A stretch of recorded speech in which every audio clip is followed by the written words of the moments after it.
Alright, Assalamualaikum warahmatullahi wabarakatuh. Bapak Ibu yang sangat saya hormati, yang saya banggakan, yang saya sayangi, terima kasih sudah hadir dalam kesempatan kali ini, menyempatkan waktu di sela kesibukan panjenengan semuanya di acara saya, lagi-lagi program JGP ya, calon guru penggerak.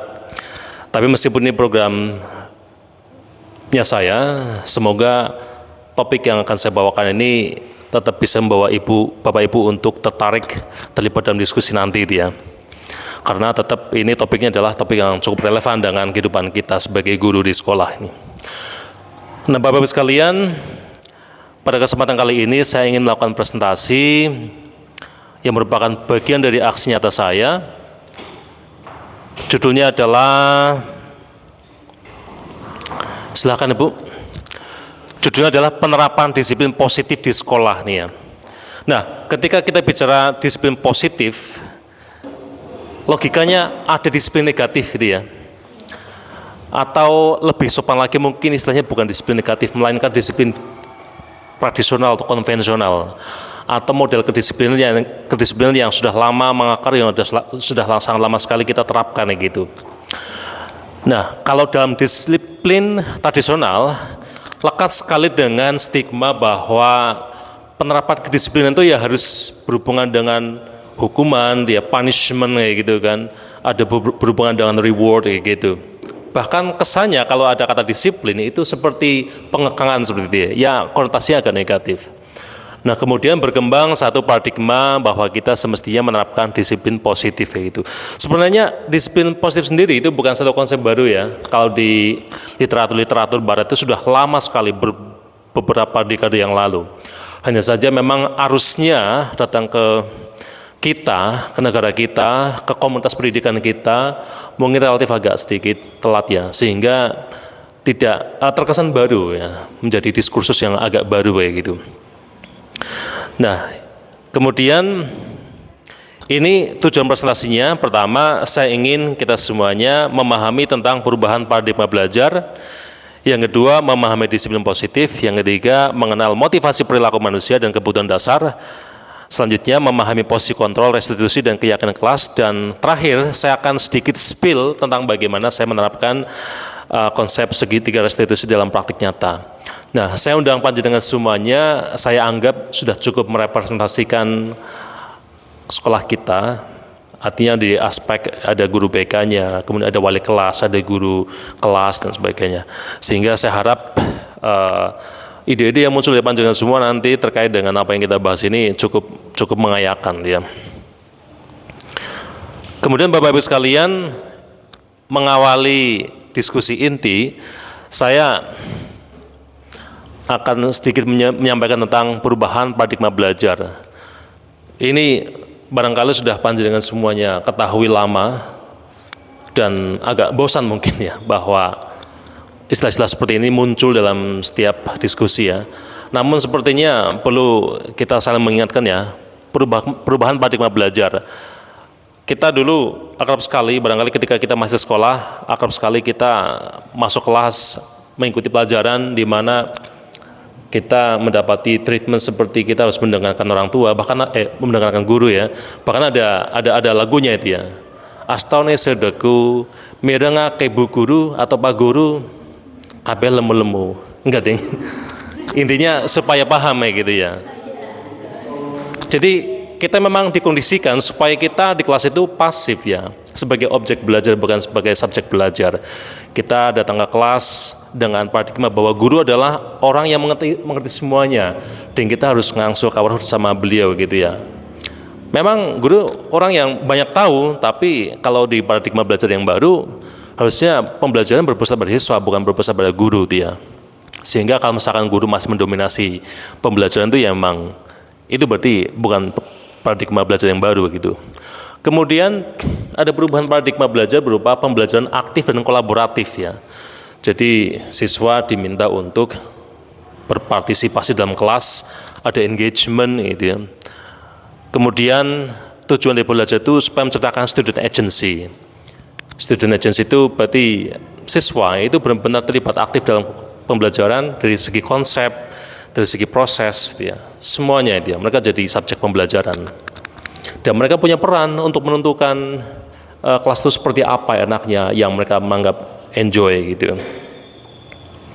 Selanjutnya ini ada sedikit perbandingan tentang paradigma belajar yang baru dan yang lama. Kalau misalkan yang lama itu guru sebagai otoritas kelas ya.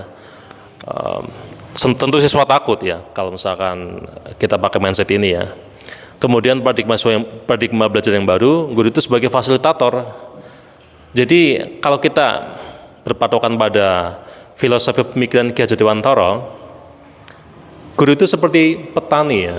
Kita menanam cabai, tentunya treatmentnya berbeda dengan menanam padi, berbeda dengan menanam semangka, berbeda dengan menanam sayuran seperti lobak, sawi, dan sebagainya, kentang gitu ya. Karena apa? Karena memang anak itu memiliki kodratnya sendiri-sendiri.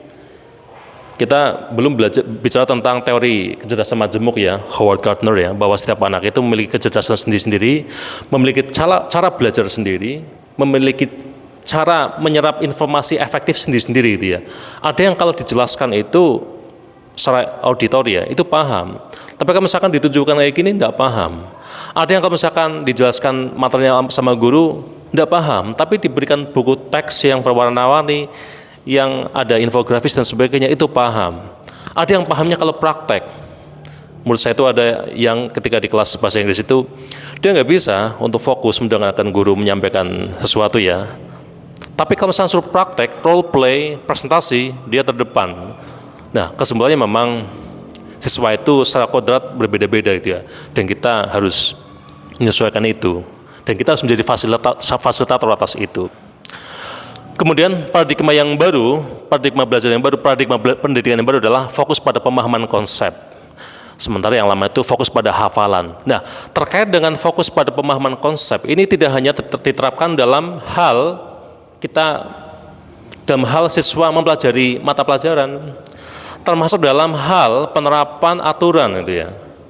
Jadi sudah tidak saatnya lagi kalau kita menerapkan aturan, siswa itu harus mengikuti tanpa mereka tahu konsepnya itu seperti apa, tanpa mereka tahu dasar pemikirannya apa, filosofinya apa. Kenapa mereka harus masukkan baju? Kenapa mereka tidak boleh bermake up yang berlebihan? Kenapa mereka tidak boleh memakai sepatu yang mahal? Ya, itu kan kalau kita berpatokan pada paradigma pendidikan baru, kita harus menanamkan konsep buat mereka paham bahwa ada alasan di balik itu semua, kayak gitu. Nah, kemudian paradigma belajar yang lama itu fokusnya pada hafalan, bahkan kayak matematika, bahasa. Seringkali dulu kita fokusnya pada hafalan ya. Nah, tentu kita semua secara naluri sepakat bahwa kita seharusnya mengarahkan pendidikan ke paradigma yang baru. Nah, Bapak-Ibu sekalian, kita sekarang akan menuju ke materi utama, yaitu disiplin positif. Kenapa disiplin positif? Kenapa enggak disiplin tradisional atau disiplin negatif itu ya? Dulu ada anggapan bahwa kalau kita menghukum anak, misalkan anak tidak mengerjakan tugas, anak telat, anak melakukan atau menunjukkan perilaku-perilaku negatif, kita hukum mereka, suruh mereka push up, suruh mereka keliling lapangan dan sebagainya. Padahal itu bukan jam olahraga ya. Dulu ada anggapan bahwa itu akan menimbulkan efek jera. Setelah mereka jera, akan timbul perubahan perilaku yang positif. Dulu ada anggapan seperti itu. Nah, sementara, atau mungkin ya, dulu saya masih ingat, teman-teman saya ketika SD nggak mengerjakan PR, suruh berdiri di depan, bahkan pernah ada yang suruh kayak gini berdiri di atas satu kaki ya. Sampai beberapa menit, bahkan beberapa hampir separuh mata pelajaran ya, separuh pertemuan. Barangkali asumsinya adalah dengan begitu anak itu akan jera, akan berubah tindakan positifnya. Nah, apa yang terjadi ketika kita menerapkan disiplin model seperti itu? Ya mereka akan berubah. Cuma perubahan mereka itu semata-mata hanya untuk menggugurkan kewajiban, hanya untuk terlihat baik di mata guru itu. Nah, tentunya kita nggak ingin perubahan seperti itu kan. Kita ingin perubahan yang bersifat eternal, bersifat berkesinambungan. Perubahan ya positif yang benar-benar terpatri menjadi satu karakter, ya kayak gitu kan. Nah, ternyata pendekatan-pendekatan seperti itu, yang itu memang bersifat behavioristik ya. Kalau kita bicara tentang teori perilaku manusia, perubahan perilaku manusia itu termasuk dalam teori behavioristik. Nah, ternyata hal tersebut Sudah nggak mainstream lagi ketika ada kajian dari berbagai diskursus, di berbagai diskusi-diskusi ilmiah tentang pendidikan, bahwa ternyata pendisiplinan seperti itu tuh nggak efektif, nggak akan merubah orang itu ya. Nah, kita berharap anak disiplin, tapi kedisiplinan tersebut menjadi sebuah karakter yang akan berlangsung sepanjang hayat mereka gitu. Nah, makanya kita berubah ke disiplin positif. Prinsip dari disiplin positif adalah kita menghormati anak ya. Jadi jangan anggap anak sebagai objek, melainkan sebagai subjek. Jangan perlakukan mereka sebagai, mohon maaf ya, budak ya, melainkan perlakukan mereka sebagai manusia. Ketika kita sekolah punya aturan misalkannya, aturan disepakati, kemudian aturan tersebut diberlakukan pada mereka, tapi mereka nggak tahu apa sih landasan filosofis di balik aturan tersebut, maka itu sebenarnya mereka akan merasakan bahwa itu adalah sebuah perbudakan. Tapi kalau misalnya kita menghormati mereka, kita berikan mereka penjelasan kenapa aturan itu ada gitu ya, landasan filosofinya seperti apa, maka itu adalah sebuah cara menghormati martabat anak kayak gitu. Kemudian dalam disiplin positif, kita juga mengajak mereka untuk berpikir tentang konsekuensi-konsekuensi yang logis dia dan alamiah. Kenapa sih mereka harus mengerjakan tugas, kenapa mereka harus rapi, itu ada konsekuensinya dia. Harus kita ngajak mereka untuk berpikir logis gitu. Kenapa mereka harus bertutur kata yang sopan pada orang tua, pada guru mereka? Kita coba ajarkan mereka supaya tahu konsekuensinya ketika kita tidak melakukan itu ya. Bukan semata-mata menyuruh apa yang harus dilakukan, apa yang tidak boleh dilakukan.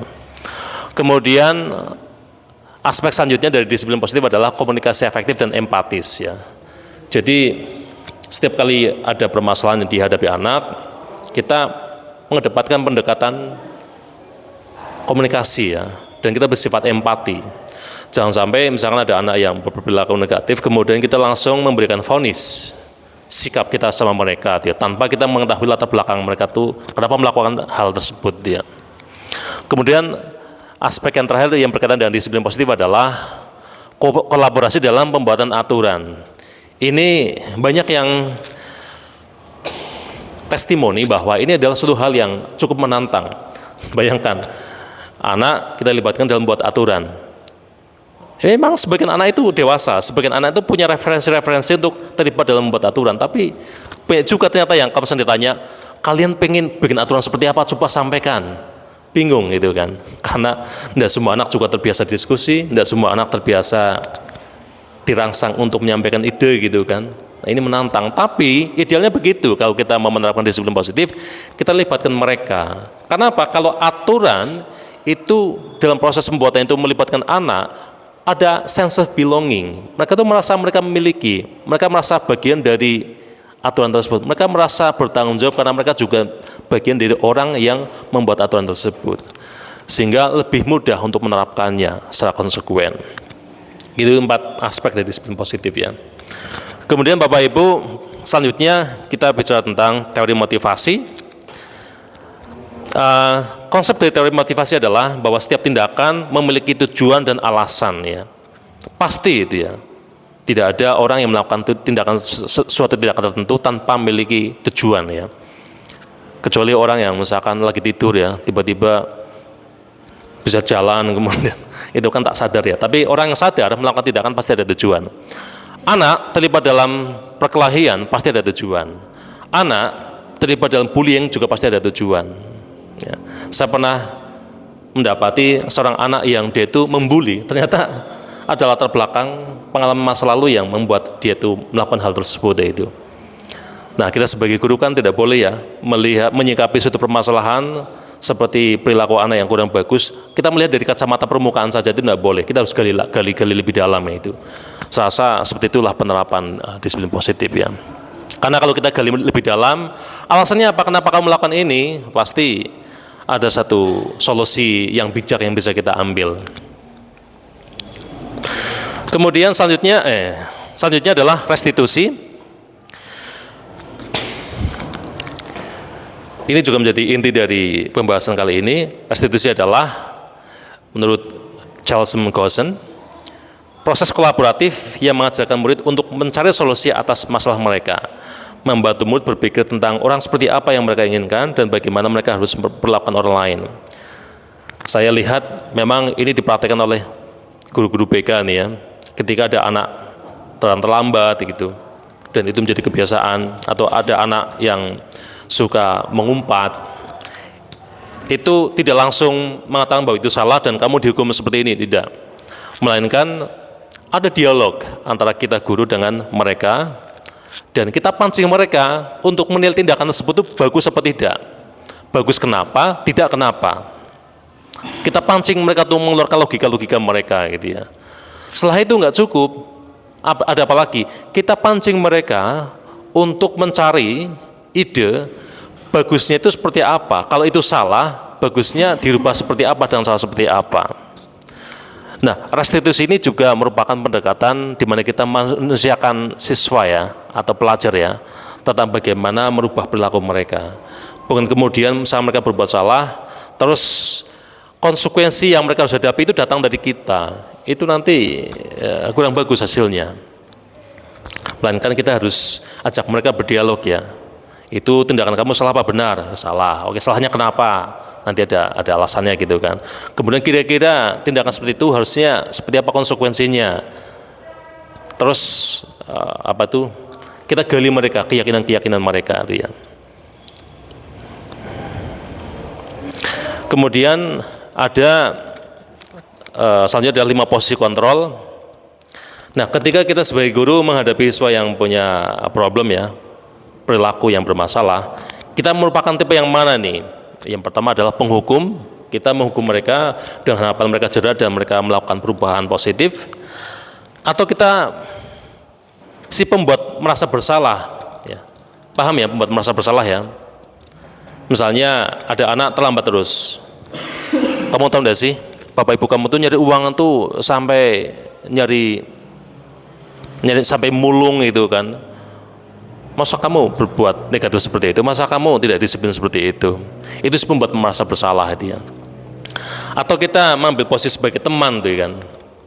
Ya paham sekali ya tentang komunikasi, bagaimana teman tuh bagaimana pendekatan posisi sebagai teman ketika kita melihat anak-anak kita yang kurang bagus tuh perilakunya. Atau sebagai pemantau. Pemantau itu berarti ya kita menanyakan dia, kamu melakukan kesalahan apa? Nah, aturannya seperti apa? Salah enggak? Berarti kamu salah apa enggak? Kayak gitu. Itu pemantau. Atau yang selanjutnya adalah manajer. Nah, level manajer inilah yang konon merupakan posisi kontrol guru terhadap siswa yang paling ideal.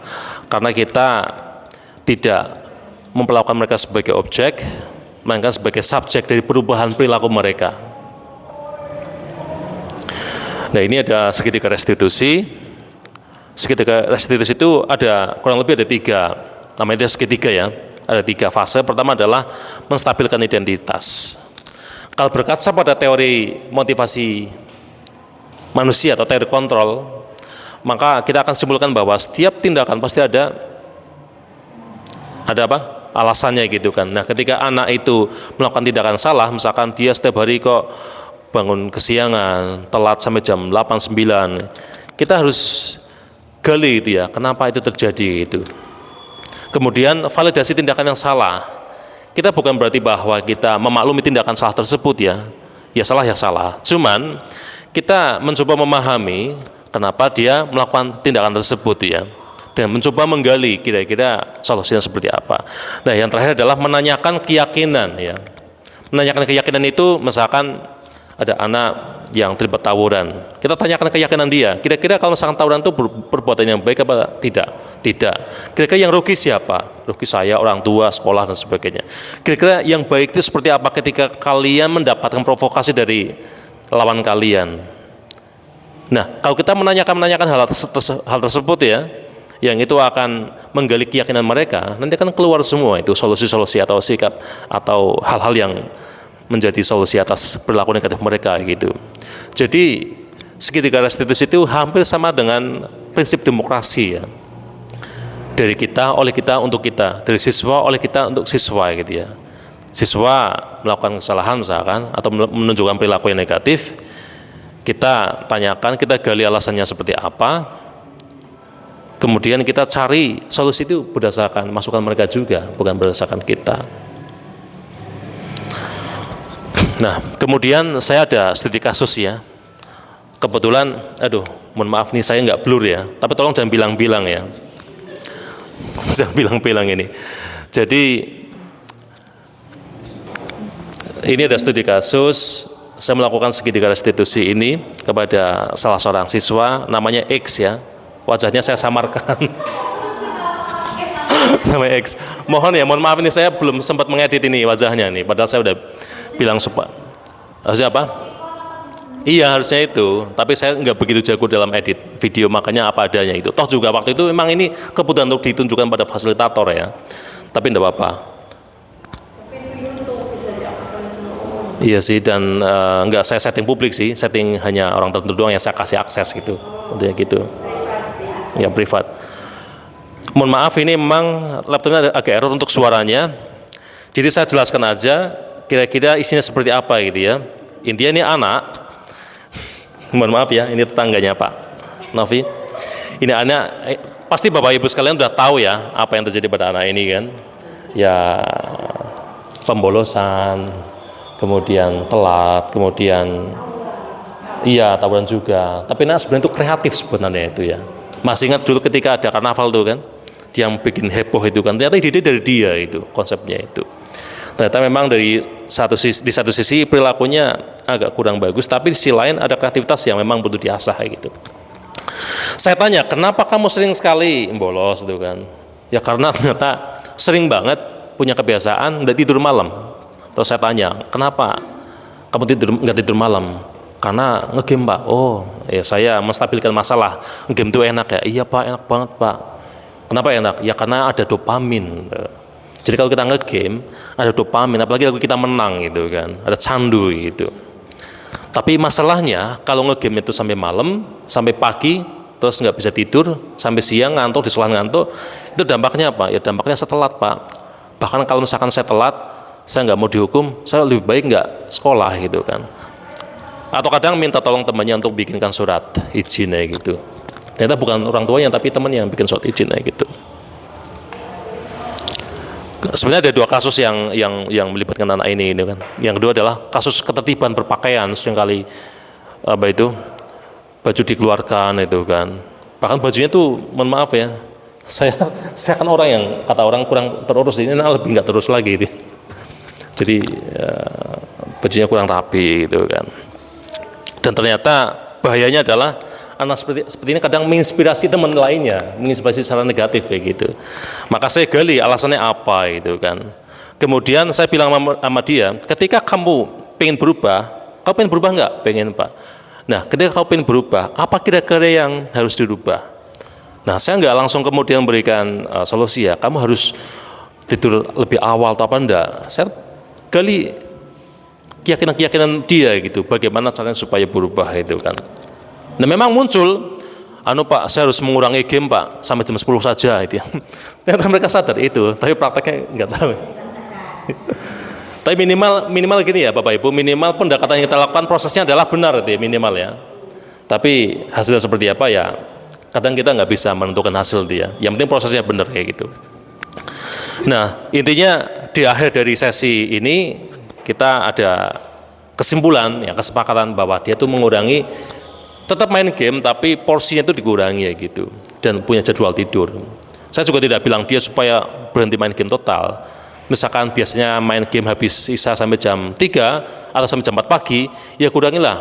Mungkin seminggu pertama sampai jam 2 dulu, minggu 2 sampai jam 11, dan minggu 3 sampai jam 10. Terus meninggalkan game sama sekali? Ya tentu tidak. Orang saya juga suka game. Tapi kan kita harus proporsional tuh ya. Kayak gitu Bapak Ibu, mohon maaf ini tidak bisa ditampilkan secara sempurna. Selanjutnya adalah question and answer. Saya di sini mohon maaf sekali ya, tidak dalam rangka menggurui panjenengan semua, tidak sama sekali. Tapi dalam rangka, saya rasa penting buat kita untuk saling memberikan masukan, mengingatkan itu kan, diskusi. Pak Novi Bu Heruma sebagai orang yang terdepan dalam menangani siswa, saya rasa paham juga tentang apa itu praktik restitusi, tentang disiplin positif. Begitu juga dengan guru-guru lainnya. Cuman panjangan tahu semua kan, ini kan harus saya lakukan itu. Intinya Ini semakin menguatkan kita ya, bahwa disiplin positif itu perlu kita kedepankan ketimbang disiplin tradisional atau disiplin negatif. Ya. Demikian presentasi inti yang saya sampaikan. Barangkali ada masukan atau pertanyaan itu. Kalau pertanyaannya tidak bisa jawab, mungkin saya lempar kepada siapa gitu yang bisa menjawabnya. Oke, monggo. Bu Elewati sepertinya dari tadi pengen menanyakan sesuatu atau menyampaikan sesuatu. Ya, terima kasih. Kalau saya tidak bertanya yang apa yang ada dalam pikiran saya. Akhirnya nggak apa? Saya tidak akan bertanya, tapi mungkin saya akan memberikan apa yang ada dalam pikiran saya. Disiplin positif ini sebenarnya sangat bagus untuk menerapkan kedisiplinan siswa di sekolah. Kan tetapi banyak sekali tantangan-tantangan yang perlu kita hadapi sebelum kita bisa ke fase membuat disiplin positif di sekolah. Kita bisa mulai dari hal-hal yang kecil, mungkin jika tidak bisa mengatasi hal besar, mungkin siswa yang mungkin sulit sekali untuk diatasi, kita bisa mulai dari hal-hal yang siswa-siswa dengan kategori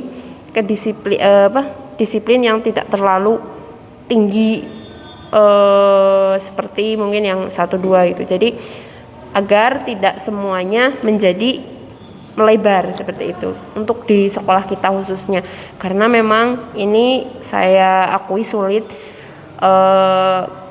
Karena sulit itu harus dicoba pelan-pelan seperti itu. Terima kasih. Terima kasih Bu Elewati, benar sekali ya. Memang tidak bisa kita melakukan transisi perubahan secara drastis itu ya. Pasti ada proses ya, pelan-pelan, secara berkala gitu. Tapi minimal kalau kita semua sebagai pendidik itu paham konsep disiplin positif ini, intinya ada harapan untuk disiplin positif tersebut diterapkan itu ya. Minimal kita dulu paham dulu konsepnya, baru kita terapkan secara pelan-pelan ya itu. Nah kalau semua udah kondusif kan bisa kita terapkan secara total lagi gitu. Terima kasih Bu Elewati. Pak Novi mungkin mau menyampaikan sesuatu, memberikan inspirasi pada saya tentang praktik disiplin positif. Ini apa ini Pak? Ini jendol Pak. Oh iya. Itu mic supaya lebih keras. Terima kasih Dahlan. Hari ini saya berikan gambaran tentang disiplin positif di sekolah itu sudah apa artinya. Banyak guru-guru yang sudah menerapkan itu, dan alhamdulillah hari ini diberi penjelasan yang lugas sekali sama Pak Dahlan. Tapi ini menurut saya perlu ada kerjasama dengan pihak luar atau orang tua. Artinya anak melakukan ini kan juga kita sebagai orang tua kedua di sekolahan mungkin tidak semua harus kesalahan harus dilimpahkan ke sekolah, enggak, tapi perlu andil jadi juga dari orang tua. Apabila hal disiplin positif seperti ini orang tua juga bisa melaksanakan, alangkah hebatnya seperti itu Pak. Artinya kita bisa bertular ilmu dengan pihak orang tua. Ketika hal terjadi seperti ini, ada anak yang melakukan, orang tua juga bisa tahu cara menangani anak, itu kan juga masalah hebat. Artinya paling enggak persentase ketika sudah ke sekolah itu masalahnya enggak semaksimal persentase sebesar itu. Artinya ketika kita itu SMA, ketika ada pertemuan dengan orang tua, ini bisa disampaikan hal-hal positif seperti ini, bagus banget itu Pak. Terima kasih. Terima kasih insight-nya Pak Novi. Memang betul sekali ya bahwa kita sekolah itu merupakan salah satu dari pilar-pilar agen yang menjadi subjek pendidikan anak gitu kan.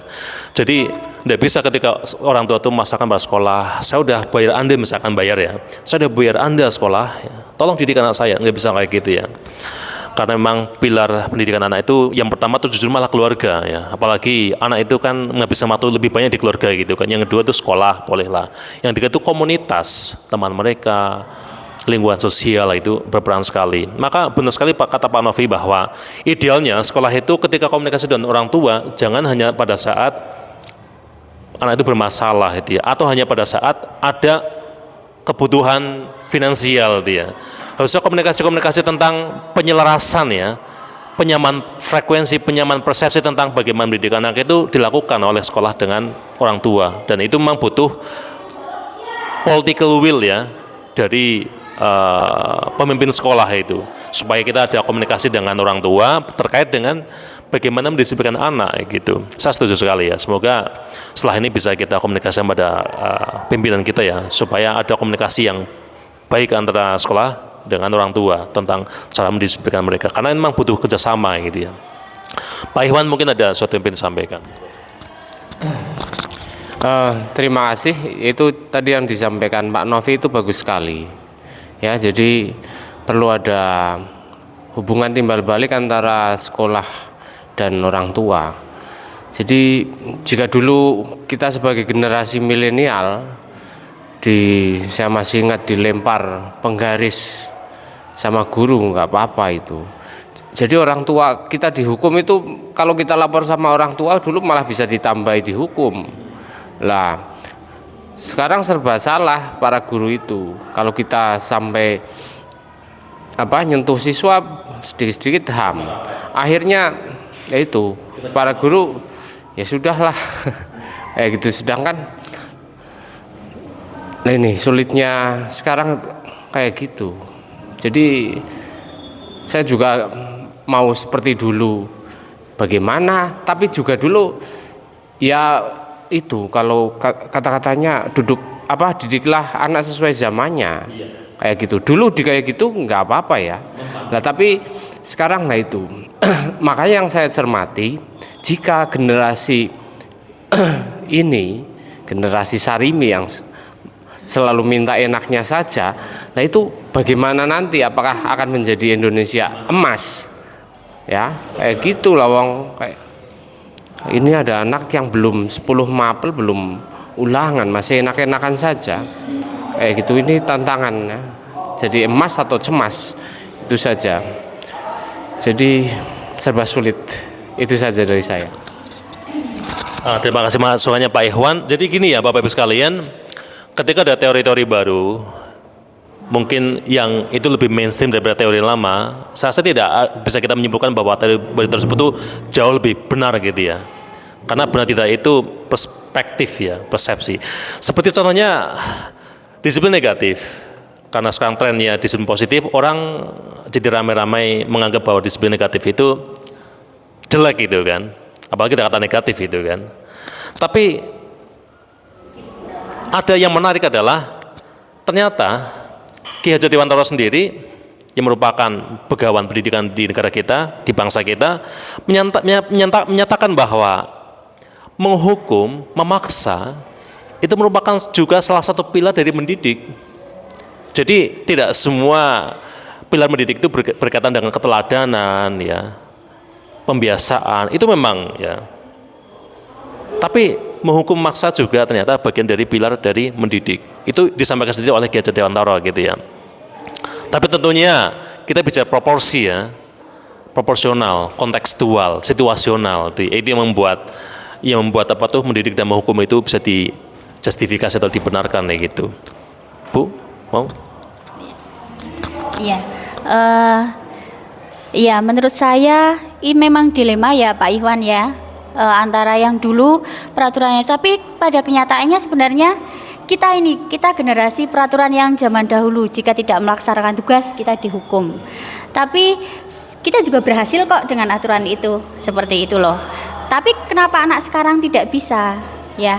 Tapi itu juga sebenarnya sekarang sudah muncul teori baru juga tentang itu. Jadi bisa ada jalan tengah antara tetap ada punishment, tetapi kita juga tetap menerapkan disiplin positif. Nah itu tadi sudah dijelaskan juga oleh Pak Dahlan itu tadi. Jadi kita ada kesepakatan ketika membuat peraturan seperti itu kan.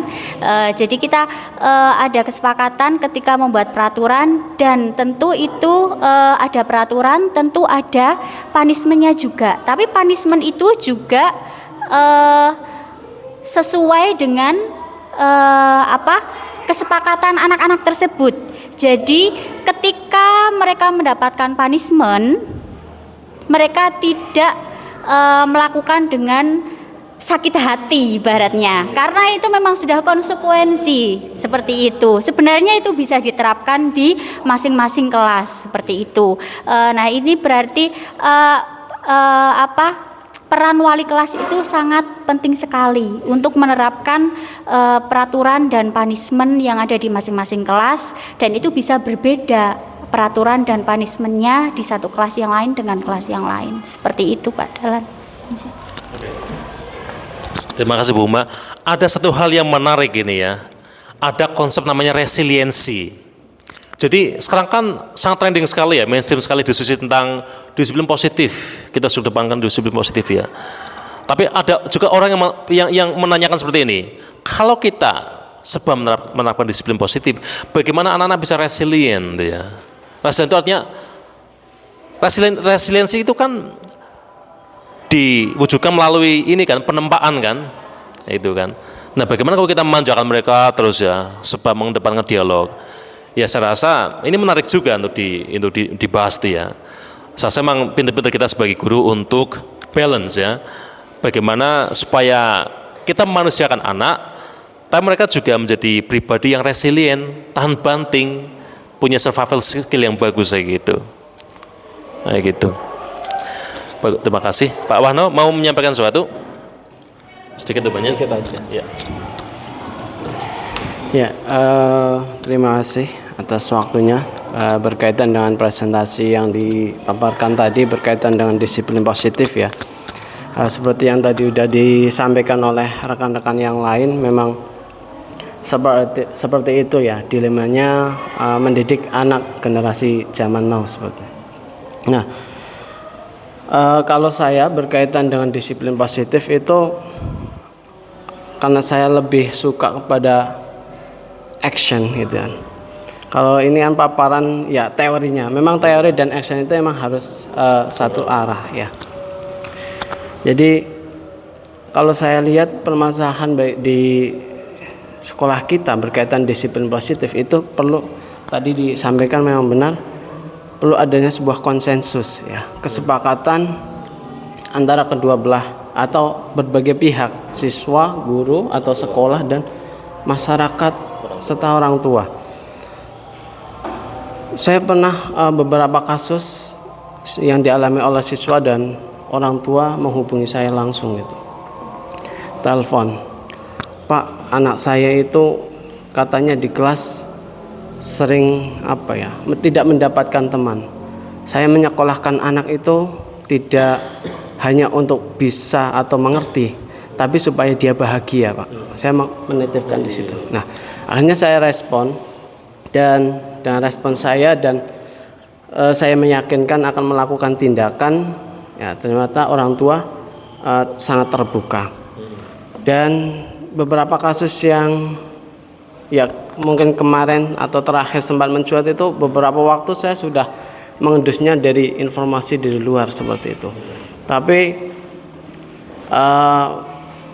memang saya belum melakukan tindakan yang lebih jauh terkait dengan hal itu. Artinya apa? Bahwa saya rasa sampai semua guru sudah paham dan sudah melakukan sesuai dengan tahapan-tahapannya, sesuai dengan kapasitas kemampuannya.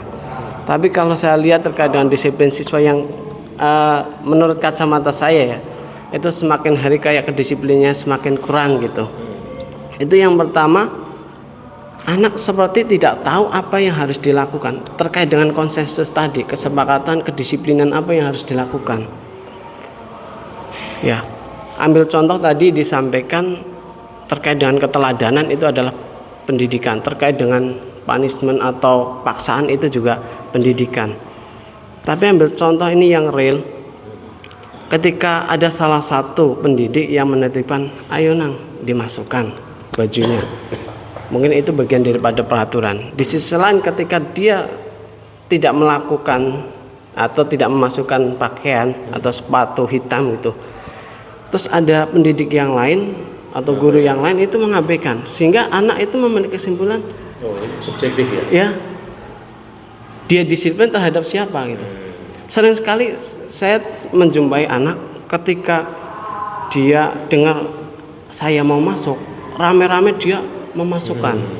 Tapi guru lain Ketika ada ya beberapa rekan guru gitu, yang mungkin longgar itu ketika kembali ke default. mau masuk dan sebagainya ya biasa aja, bahkan masuk aja udah nanti 30 menit kemudian kalian juga bisa masuk. Nah ini yang perlu adanya konsensus bersama, kesepakatan bersama, diawali dari siapa? Dari diri kita sendiri sebenarnya. Ya saya sih juga belum sempurna gitu, tapi karena anak sudah dititipkan di sekolah, maka yang pertama adalah kita sebagai pendidik atau warga sekolah yang punya tanggung jawab besar.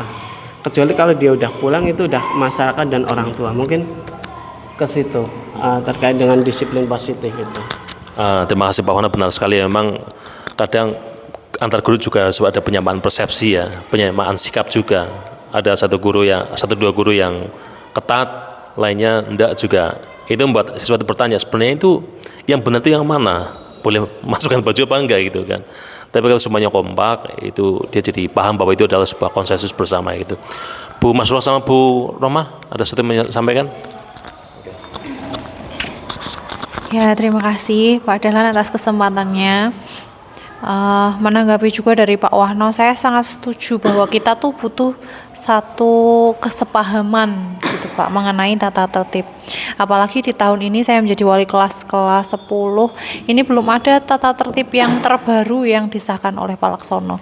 Terakhir tata tertib itu yang kami terima sebagai wali kelas itu tata tertib dari Bu Asri. Nah, yang kami sosialisasikan otomatis juga milik Bu Asri. Nah, sebenarnya anak-anak ini nggak paham mereka yang taat aturan seperti apa, yang tidak seperti apa, karena mereka nggak paham aturannya gimana. Terus juga kita nggak ada kesepahaman bahwa untuk menegur anak nanti lama-lama yang rajin menegur itu akan capek gitu Pak. Nah, jadi disiplin ini ya muter-muter kayak lingkaran setan gitu. Jadi setelah mereka bisa agak disiplin, nanti ketemu yang mengabaikan, akhirnya ya kayak gitu lingkaran setan seperti itu. Lalu untuk disiplin positif, saya mencoba menerapkan di kelas saya, memang beberapa anak jadi Pak baik, maksudnya berdampak ketika anak-anak yang mereka mencoba awalnya di SMP itu anak baik-baik saja, terus di SMA mulai mencoba misalnya membolos ke Transmart dan lain sebagainya itu. Ketika saya terapkan disiplin positif, mereka sadar, oh iya saya salah. Oh iya, yang saya perbuat ini tidak baik.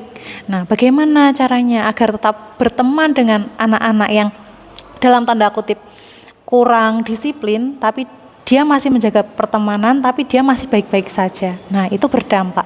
Tetapi untuk anak-anak yang sudah dari track SMP-nya itu sudah tanda kutip tidak disiplin, seperti ini mental saja, jadi harus ada ancaman, mau dikeluarkan orang tuanya, dipanggil lah apa segala macam, baru berubah. Ada yang level itu dan ada yang sampai sudah di pembinaannya tahap Pak Yaskur saja masih berulah. Ada yang seperti itu Pak. Jadi memang seperti Bu Eliawati sampaikan, memang kita bertahap, apalagi untuk di SMA Paninggaran seperti itu Pak.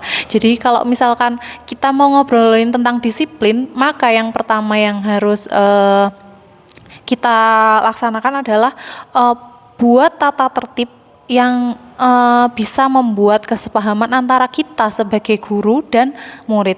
Jadi saya pernah ngobrolin tentang tata tertib ini dengan teman hidup saya, suami saya, karena waktu itu di tempat suami saya itu baru review atau kaji ulang tata tertib yang itu hampir 2 bulan dia nggak pulang tepat waktu, dia pulangnya sampai jam 6 sore itu baru pulang karena ngurusin tata tertib. Beliau karena ada di kesiswaan membuat tata tertib itu sampai mengundang kepolisian Pak. Jadi anak-anak di perwakilan kelas yang mana itu MPK itu dipertemukan dengan pihak sekolah bagaimana tata tertib yang istilahnya ya, yang bisa disepakati bersama antara siswa dengan sekolah. Nah, itu prosesnya sampai 2 bulan karena alot setiap pasalnya itu anak-anak mengkritisi ini harusnya ini dari kami inginnya seperti ini Bapak. Nah seperti itu, jadi ada apa ya istilahnya kayak disiplin positif itu ada kolaborasi bahwa siswa tuh paham kenapa saya harus disiplin, kenapa saya kenapa saya harus apel, kenapa saya harus berbaju rapi seperti itu. Nah dari situ awal untuk penerapan disiplin positif. Nah, yang kita belum punya itu, kita harus kaji ulang tata tertib, kita undang anak-anak siswa dan kita juga tanya mereka agar ketika melaksanakan tata tertib itu mereka memiliki gitu, seperti Pak Dahlan bilang sense of belonging itu kita memiliki. Oh ya, tata tertib kita sepakati bersama seperti itu. Terima kasih Pak Dahlan. Terima kasih Bu Rohmah. Tadi seperti best practice ya, berbagi praktik baik ya, sangat menginspirasi sekali. Bu Mas Lo? Oke. Ya. Terima kasih Bapak Ibu sekalian. Diskusinya menarik sekali tentang disiplin positif. Jadi saya merasa mendapatkan banyak masukan dari panjenengan semua ya. Dan saya rasa ini menjadi satu konsensus ya, bahwa disiplin positif malah diterapkan di sekolah kita. Namun tadi ada banyak catatan yang di antaranya adalah memang sudah kesepahaman yang merata antara semua guru gitu kan.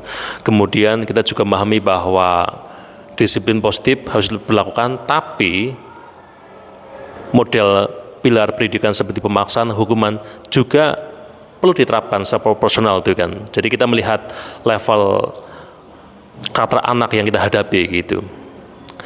Baik, terima kasih atas kehadirannya. Terima kasih telah memberikan masukan bagi diskusi ini. Semoga bisa kita aplikasikan di sekolah kita disiplin positif ini ya. Baik, dari saya, Assalamualaikum warahmatullahi wabarakatuh.